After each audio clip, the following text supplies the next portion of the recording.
I was planning on talking about Shmuel hanavi's Yartzeit, because before everything else was the biggest place in the world to go, before every other Yartzeit was a big deal to go to, probably the Yartzeit that had a pilgrimage, that was like the OG of Yartzeit pilgrimages, was probably Shmuel hanavi's Yartzeit.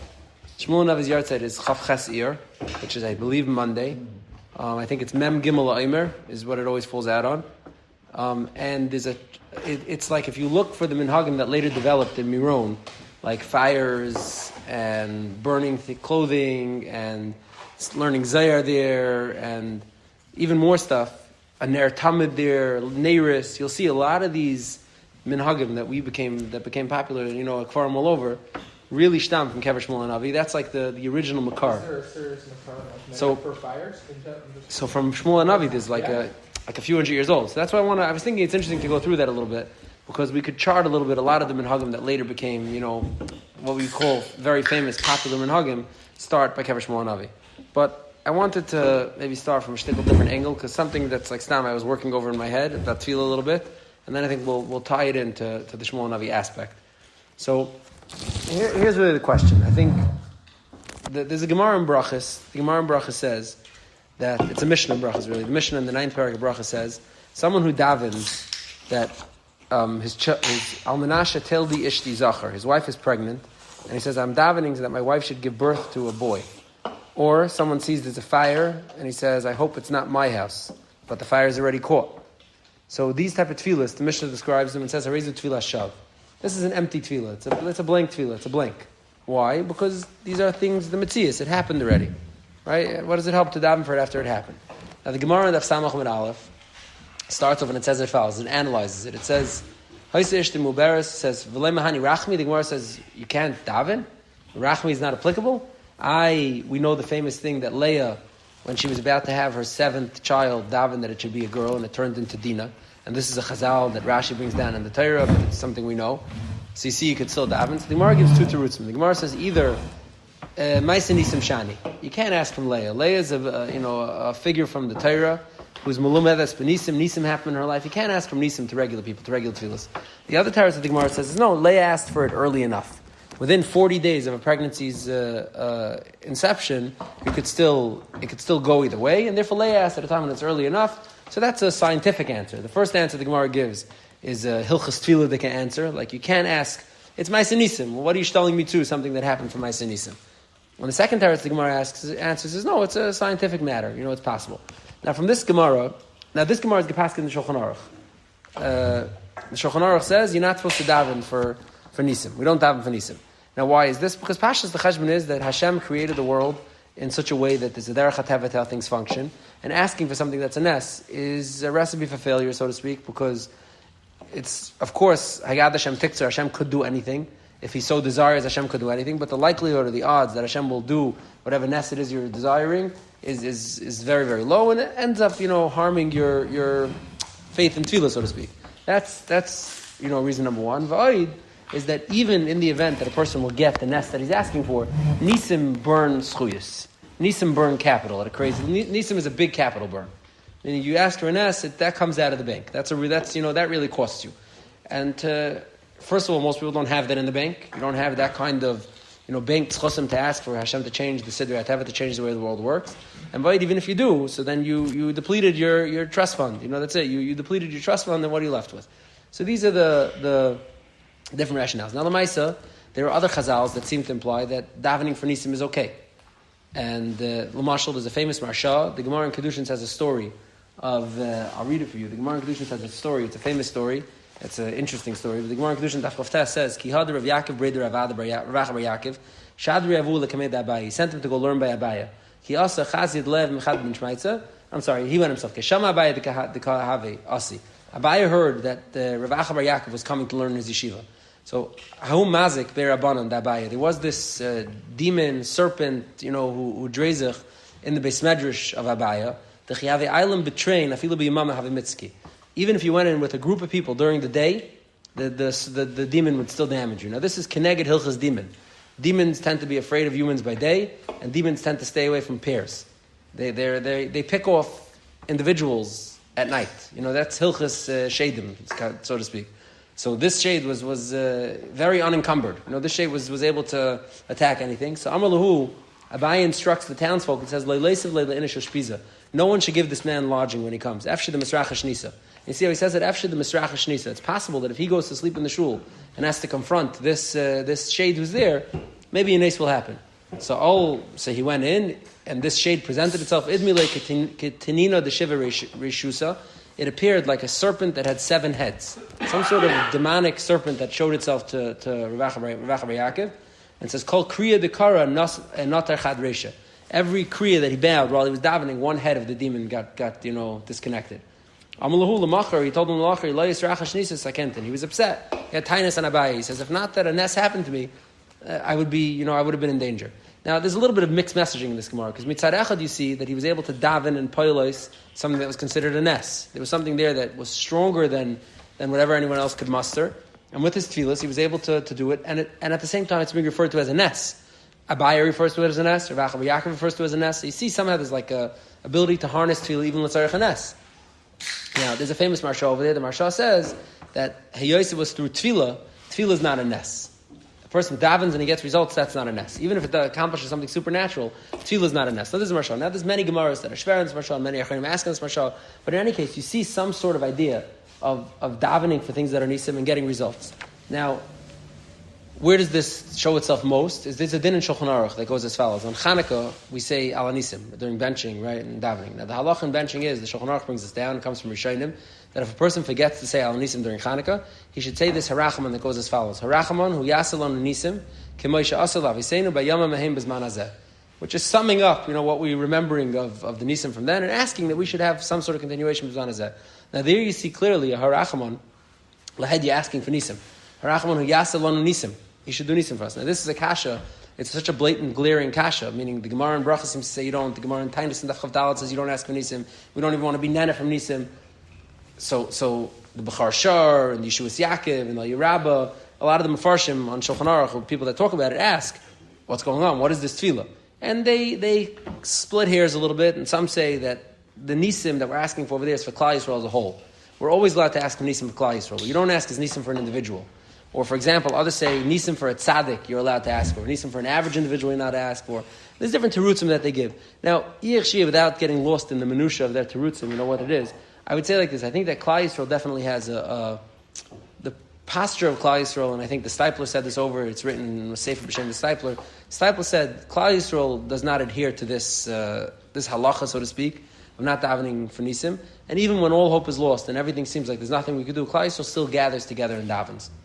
Now, so what is that? Are we taka looking for a result? What's the tefillah? Are we davening and we're saying, give us this nest, even though it's highly implausible? Is that what we're davening for? And then we're disappointed when it doesn't happen? What is this tefillah that Klal Yisrael? It's undeniable that Klal Yisrael's minig is to do this. All sorts of incredibly desperate matzavim where it's really out of reach. Sai be it a health matter, sai be it some sort of gzeira, whatever it is. Klal Yisrael gathers together to daven anyhow. So there's like a few different angles. There's a gain that seems to say that the ultimate level of betachon and amunah is don't give Hashem eitzis. Now there's a medrash and Yerushalmi and there's Maratchias about this. It's tricky. Meaning, let's say you ask Hashem, I want to win the lottery, I want $1 billion.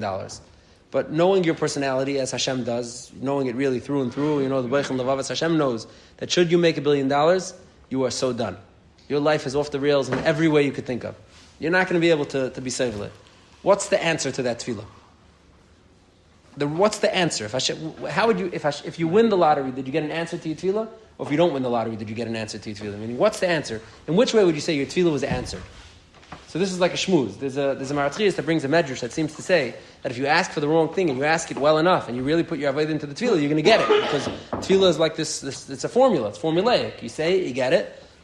It's like a genie. You get the wrong thing, the joke's on you. The Maratchias brings a Yerushalmi that seems to say not like that. The Maratchias wants to say that there's a difference between Jews and Goyim. By Goyim, tefillah is like formulaic. If they really pour out their heart and they get a result, they're going to get what they ask for, even if it's not dafka to their benefit. But by a Jew, Hashem's the answer to the tefillah will be only if it's to your benefit, taka. So there's a Goyim that's masber and says that the highest level of tefillah is to just approach HaKadosh Baruch Hu and say, Hatayv beinecha aseh. I'm not telling you what to do, Hashem. This is my problem. This is how I'm feeling. Or this is how we're feeling. This is the situation we find ourselves in. This is how we're feeling. I don't know. what's realistic. I don't know what could happen, what can't happen. I place myself in your arms, Hashem. Do with it what you want. Now, there's a few different stories that I think are very pertinent to this idea. One is this story I just heard from my Rav, Rabbi Binder. He said over the story, there's a story about it's an interesting, crazy story. I don't know if I got all the details exactly correct. Forgive me if I got them a little wrong, but the story goes as follows. There was a man who was married for many years, 10 and 15 years, and he wasn't zeicher to have any children. And at a certain point, he decided that they did testing, he's capable of having children, she's not. He's from the Ashkenazi community, he cannot marry a second wife. So he said, that's it, we're going to have to go our own ways, and I'm going to be able to have children. And, it's terribly sad, but this is what has to happen. And he divorces his wife, and he's looking for a shidduch. 3 weeks later, his wife gets in touch with him, and she tells him, I'm pregnant. Now, the problem is that he's a kohen. And he can't marry his wife back if he's a kohen. What's he supposed to do? So this man goes on a tour of every Paisik and every Rav in Eretz Yisrael, desperately trying, if someone could figure out a way how it's a get b'tayis, or his whole Kedushin in the first place was a tayis. Like, someone could figure out some eitzah. He does a full tour, there's nothing to do. There's no one, everyone he goes to, this is a pasuk in Chumash. This is non-negotiable. Finally, he ends up in Rabbi Yashiv's house. He asks Rabbi Yashiv the Shaila. Rabbi Yashiv tells him, no, there's nothing, there's no eitzis. It was a get, what? Yeah, 1 second. So he ends up in Rabbi Yashiv's house, and hang on. He ends up in Rabbi Yashiv's house, and Rabbi Yashiv tells him, I hear the Shaila, thinks for a little. Rabbi Yashiv says, there's no eitzah. There's nothing I can do for you. But then he asks him, I don't understand. You davened about this? And the guy says, davened about this? This is a shvera halacha Shaila. What does it make sense to daven about this? I'm doing what I could do. I'm going to ask Rabbanim what halacha is, and I should daven. What was meant to daven? So Rabbi Yashiv says, no, you have to daven. He says, why? He says, because that's what a Jew does when he has a problem. You daven. That's what a Jew does when he has a problem. Plausible, implausible. So this guy goes, and here's where I'm vague on the details. He goes to the kaisel, he pours out his heart, he davens. Either someone meets him there, or someone finds out. But somehow his mother calls him, or he goes to his mother, and his mother tells him, I never wanted to tell you this because it was uncomfortable, and we wanted to raise you like our own, but I wasn't able to have children, and you're adopted. You're not a kohen. And he's able to go marry his wife again, and they have their child and whatever. So what's really... So I struggle with this, because what's the lesson? The lesson's not that you should expect that anytime you daven something implausible, the answer is going to be yes. That's not after the lesson. The takeaway of the story, to me, is not the happy ending. That's not the takeaway. The important takeaway of the story is that when a yid has a problem, he goes to daven. He talks to Hashem, he says, Atayv b'necha say. The happy ending, to me, is incidental over here. There's a happy ending, but I'm sure we could have hundreds and maybe more stories of similar nature, and there isn't a happy ending. The punchline is not that there's a happy ending, that if you daven and it's a real davening, then even if it's mamash a nes and it's a nes nigla, it's going to happen your way. Things are going to bend your way. The punchline is that when a yid needs something, he davens. You go, you connect, you say, Atayv b'necha say. Now, just along this vein, there was a tragic story in Eretz Yisrael. I think it happened like in the 80s, maybe the 90s even. There was a guy named Nachshon Waxman. Anyone knows him? Knows of him? He was a 19-year-old soldier who was hitchhiking back from a base in the north by Lebanon, and he got picked up by Hamas terrorists. By actually, the mastermind of that attack was Mohammed Daif, the guy who just got killed a few months ago in Gaza. About time. And they took this kid, they sent a hostage video with him bound and shackled to his parents, and 6 days later the government of Israel, I think it was in the 90s, tried to stage a hostage rescue. It failed, and 3 terrorists, Nachshon Waxman and the commander on the raid, died, and that was the end of the story. Now, the night before this happened, before the raid, that ended in the tragic death of Nachshon Waxman and some of his rescuers, I think 100,000 people got together at the Kaisel to daven. The Waxman family was a frum family. 100,000 people got together at the Kaisel to daven. It was mamish, all stripes. Nachshon's mother wrote an article that was published in the Jewish Observer or the Torah, like the OU's periodical or something, where she writes 100,000 Jews of all stripes and shapes and sizes, from colorful yarmulkes to long payas to short pants, long pants, black hats, white hats, color, whatever it is. Jews of all stripes gathered together at the Kaisel to daven. And it was very disheartening that literally the day after such a monumental outpouring of tefillah, 100,000 people at the Kaisel, broadcast for the whole world, Nachshon Waxman was killed in a rescue, in a raid gone bad. And by his levaya, his father, I don't think he said it himself, but he instructed the Rosh Hashiva who was being maspid him, and he said, please tell the Olam that I said as follows. I want everyone to know, he says, that Not a single tefillah went to waste. But Hashem's a father, and sometimes the father says no. That was the message that he said by the Levaya. Now that to me is the punchline of the Riyashim story also. It's not about the happy ending per se. It's not that every time you daven there's going to be a happy ending when something's a nest, when something's out of reach. That's also an answer. Meaning you connected, you daven, you said Hashem asay, hatoiv beinecha asay, hatoiv lanu asay, whatever the chesed is asay. That's the answer also. Meaning even if there's no answer, that's the answer. Now, I think it's in the book. I don't remember. I don't have the book, so I wasn't able to look it up. But I think Rav Pam was alive still. Was alive then, right? When Rav Pam was nifter, when? I don't know. Right? I think he was alive. He sent a letter to the Waxman family. It was like a few lines, maybe like 5-6 lines, where he told them. He said something to the effect of like, what you did, Mr. Waxman, was like the ultimate Kiddush Hashem. Now this was I forget, it was like written in English. It was very sweet. I should have gotten a copy of it before I came into it. It was a very sweet little letter, like complimenting them in the hardest of times, that they were able to bring out this Kiddush Hashem, Kilu, to expose dimensions in Tefillah that are not the standard dimension that we think of. Meaning, yes, Tefillah is about results, but Tefillah is also when it's not results. Tefillah is also about Tefillah. Tefillah is also about connecting, even when there's no immediate results. Now, what does this have to do with Shmuel hanavi? So I'll tell you as follows. Shmuel hanavi is the Navi who led Klal Yisrael. He was an extremely consequential Navi, right? He appointed Shaul HaMelech, he appointed David HaMelech. He was a monumental Navi. But how do we refer to him in the Pesukim? We say, Moshe v'Aaron b'Kayanav b'Shmuel b'Kayrei Shmoi. Shmuel was the Kayrei Shmoi. Shmuel was the Davener. By Tainus, the Gemara says one of the chesimas that we make by Tainus Tzibur. Today it's memorialized in a piyut that we say. It's not something that we say anymore in a bracha. But we say, Misha ana l'Shmuel b'mitzvah hu ya'anenu. Baruch atah Hashem shemei tefillah. I think that's how it ends. That's the ending of it. It's Gemara and Tainus. But it's, Baruch atah shemei tza'aka. I'm sorry.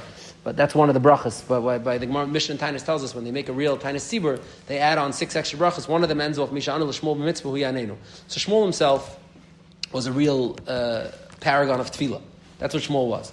Now, but even more so than that is his mother Chana.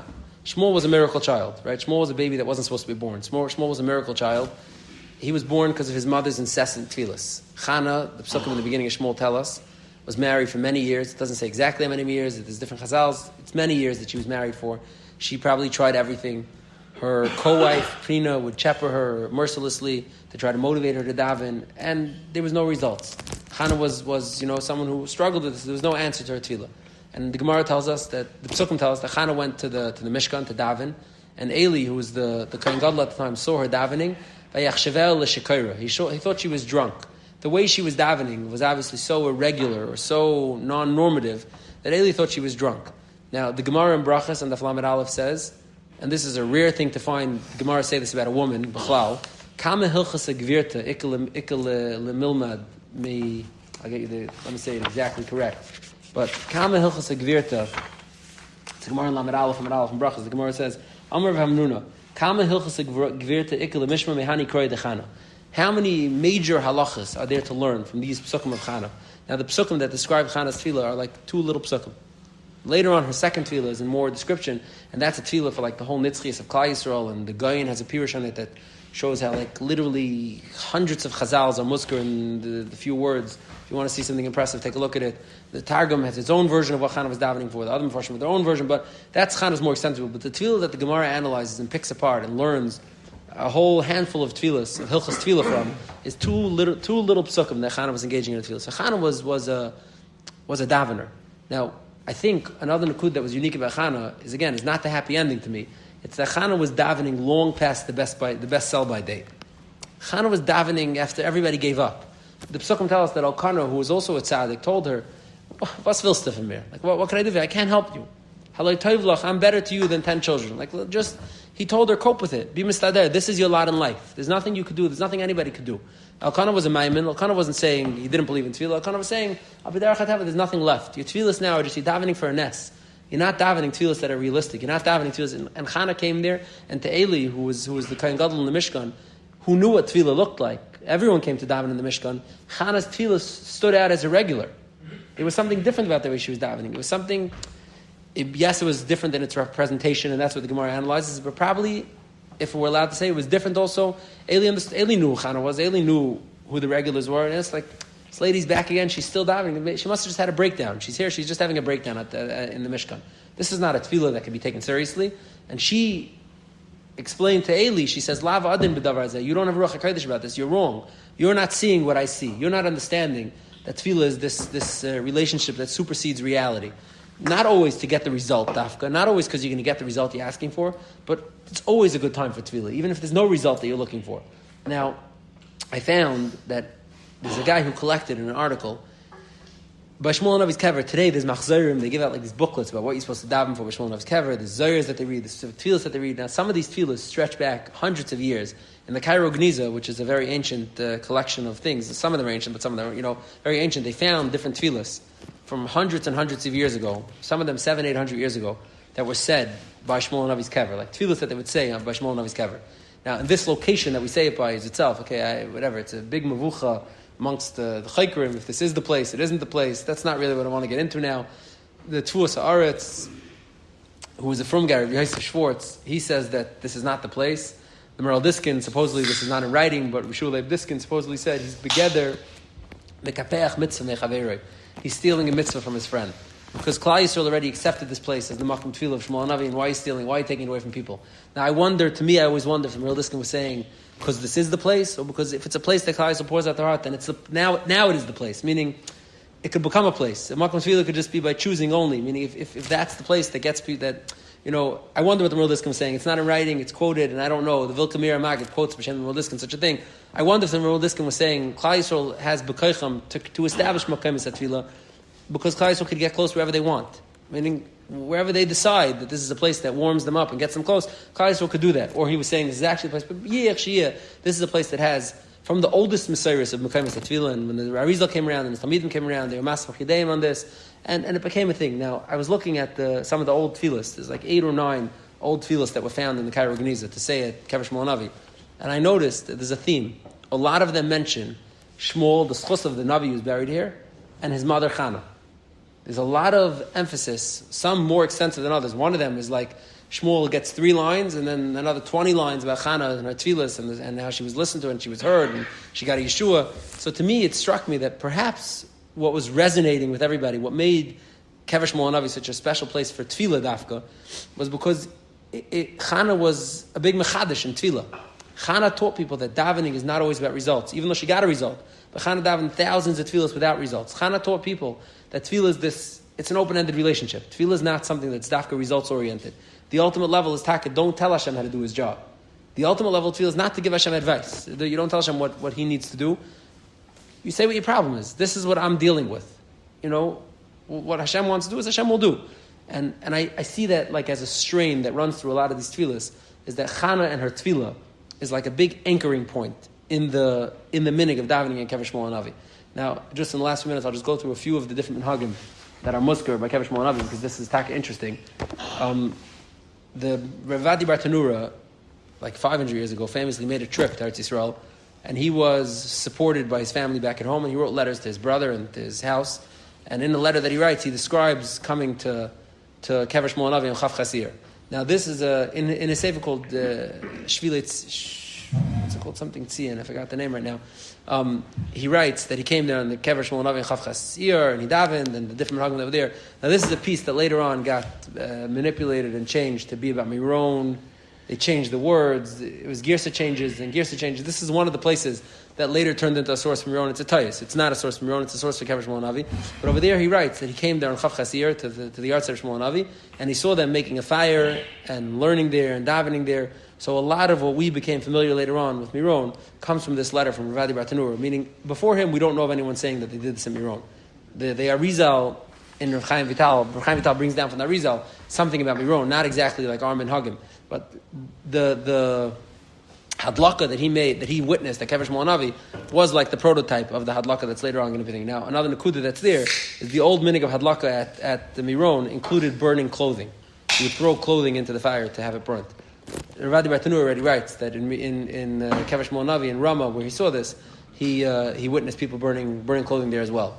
Lamaisa, the Shalom Eshiv and the Chasam Sefer were very, very upset about that minig, and today I don't think you see much burning clothing like Weimar. I said it somewhere in a shir once that today it's not really something you do, and somebody sent me, I wasn't able to open, somebody sent me links to videos on YouTube of different people burning clothing at Miron. So it seems I was mistaken. The minig lives on, or lives on in some modified capacity. But feedback came that it's not mamash gone. Now, Stam, another interesting tidbit about Shmuel Navi's kever. Once we're on it, why are they burning clothing? I don't know. It's hard. No one really knows what this minig is. These are sefer come from Shmuel Heller called Kvaid Melachim, where he tries to prove that the way that they celebrated kings, it's really in Yartzeit Zara, was to burn the king's clothing. So now we don't have any of Rabbi Shimon Yochai or Shmuel Navi's clothing left, but a way of demarcating that someone is like Adam Chashav, Achav L'Yeshiv Zara, like nobody else could, sit with his stuff, is you burn clothing. To the Shalom Eshiv and the Sefer, it seemed like Baltashchas. It seemed like a terrible waste of money. But, the Rizhiner Rebbe used to send a very expensive Bekesha every year to Miron to have it burnt. So it's a minig, it existed today, whatever. Now, another interesting Nakuda is that, another interesting Nakuda is that the area around Kever Shmuel Navi is called Rama. That's the area. Strangely, that property, 150,000 acres of the area around there, was bought by Neturi Karta. In 1920, even earlier, I think it. Schlesinger. What's his? Forgetting his name. The second, I'm blocking. What's his name? He's famous. He started buying. He started buying the area over there, Mitzvah, and they called it Chevras Ramasayim Tzeifen. That's what they called it. The area is called Ramasayim. It's two peaks that look at face each other. And he started buying this. Rabbi Kiva Yisrael Shazar, that's who it is. Kiva Yisrael Shazar is a fascinating character. Not for now. We'll discuss him a different time. But he started buying land around there. Ultimately, it was put together by people pooled their money to buy land. And Reb Amram Bloy, the head of Neturi Karta, as an agudist, as part of Agudis Yisrael, became the executor of the piece of land. Now, in 1920, the British made an army base over there. It wasn't a gate to build at that point. And then in World War, in 1948, they lost it to the Jordanians. And then after the Six-Day War, when they finally conquered all this land back, so the state started sending letters to Ramram's house about this property that's under his name. And being who Ramram was, he refused to open the letters that came from the state, either not knowing what was in them or even knowing what was in them but refusing to work with the government. And the government foreclosed on part of the property. The area of Ramot is built on part of the property that Neturi Karta bought around Shmuel Navi's kever. That was foreclosed on because he refused to answer letters. Years later, Menachem Parosh came back and reclaimed some of this land. The government had to pay. They had held money in escrow to pay for the land because there was no one to talk to. And they paid some of it back. They took some of it for a national park, whatever. But just a strange little postscript is that Neturi Karta bought all the land around Shmuel Navi, but refused to use it because they wouldn't work they wouldn't recognize the government. So today, I don't think Neturi Karta ever built a city within a city there. Tons of artifacts. Yeah, it's a very, very big archaeological site. Yeah. You could see Roman stuff, and it's a very big archaeological site. But just a stam, an anomaly. Stam, it's a cute thing. This Chavos Ramatayim Seifim. Very grand ideas. They made takanas about how they're going to live. It said no one's allowed to wear a sheitel, no kulas in Hilchos Shabbos, no kulas. And there's rules, 10 rules that you would love to move the penny. Yeah, it's like Jackson 21. Yeah, they had 10 rules about what type of kahila it was going to be, but it never came to be. But stam, it's a little postscript to the story of Kever Shmuel Navi. Okay, anyhow, type. You've just experienced another Torah class brought to you by TorahAnytime.com.